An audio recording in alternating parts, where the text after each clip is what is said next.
сәлеметсіздер ме достар? Бүгін мен сіздерге маңызды тақырыптардың бірі темекіні қалай тастаймыз.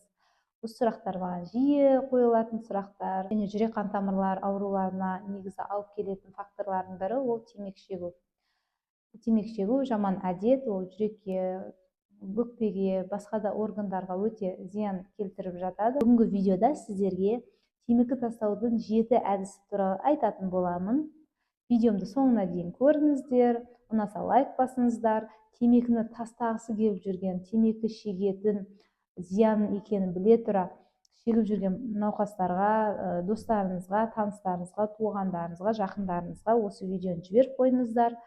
Темекіні ертерек тастасын, осы жеңіл әдістермен тастап денсаулықтарын нығайта берсін. Егер сіздер осы әдістердің бірімен темекі тастаған болсаңыздар, міндетті түрде комментарийға жазып кетіңіздер. Қалай тастағандарыңызды, қай әдіс сіздерге көмектесті, жазып кетіңіздер комментарийға. Мен сіздер үшін қуанышты боламын.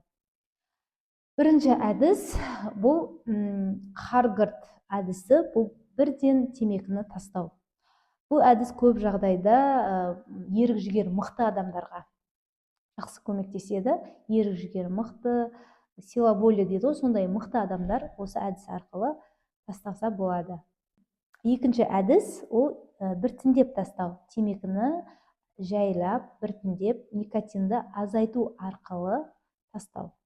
Никотинді азайту арқылы тастау, яғни біртіндеп темекінің санын азайту арқылы, немесе темекінің әлсіз түріне ауысу арқылы. Яғни бізде никотиндардың санының жоғары болатын темекінің неше түрлері бар ғой қазір дүкен сөрелерінде, солардың ішіндегі никотиннің проценттерін көрсетіп қояды. Жоғары проценттегі никотині бар темекі шегіп жүрсеңіз, онда төмен проценттегі никотинге ауыстырсаңыз болады. Жайлап ауыстыру арқылы өзіңіздің болашақта темекіден толық арылып кетуіңізге бұл да бір әдіс көмектеседі. Үшінші әдіс ол никотиннің басқа түрлерімен алмастыру.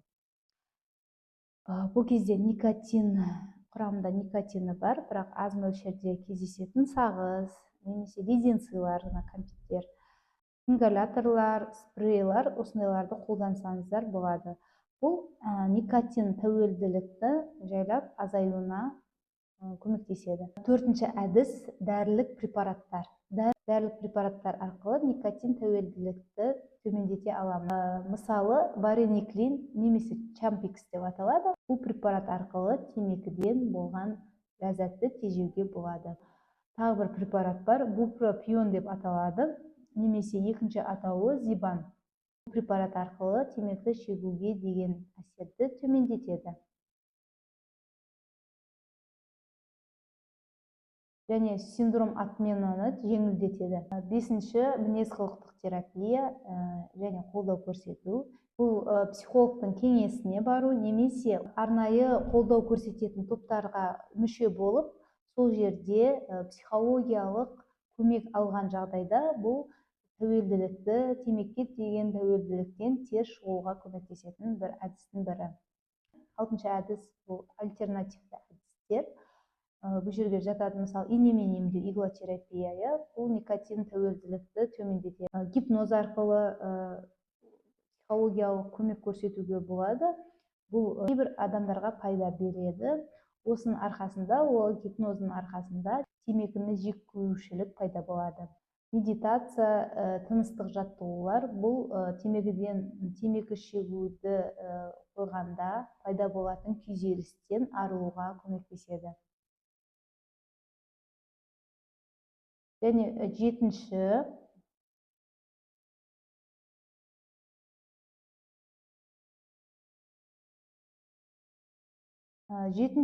әдіс, яғни сіз әдетіңізді ауыстырыңыз. Темекі ол жаман әдеттердің бірі болғандықтан, темекінің шегудің орнына сағыз шайнасаңыз болады, или жаңғақ шағып жесеңіз болады, кәмпит сорсаңыз болады да. Немесе темекі шеккіңіз келген кезде су ішсеңіз болады. Именно сол кезде басады. Жаңағы темекі шегуге деген әсеріңізді су ішіп, немесе шай ішіп, солай басуға болады. Және спортпен айналысыңыз.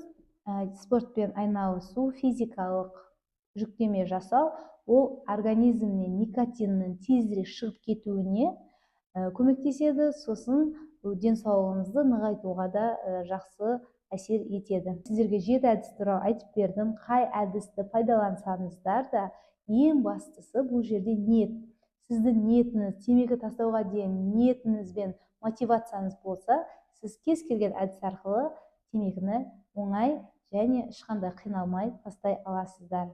Бүгінгі видеом сіздерге пайдалы болды деген үміттемін. Видео ұнаса лайк басыңыздар, менің каналыма тіркелуді ұмытпаңыздар. Келесі видеода жолыққанша аман есен болыңыздар.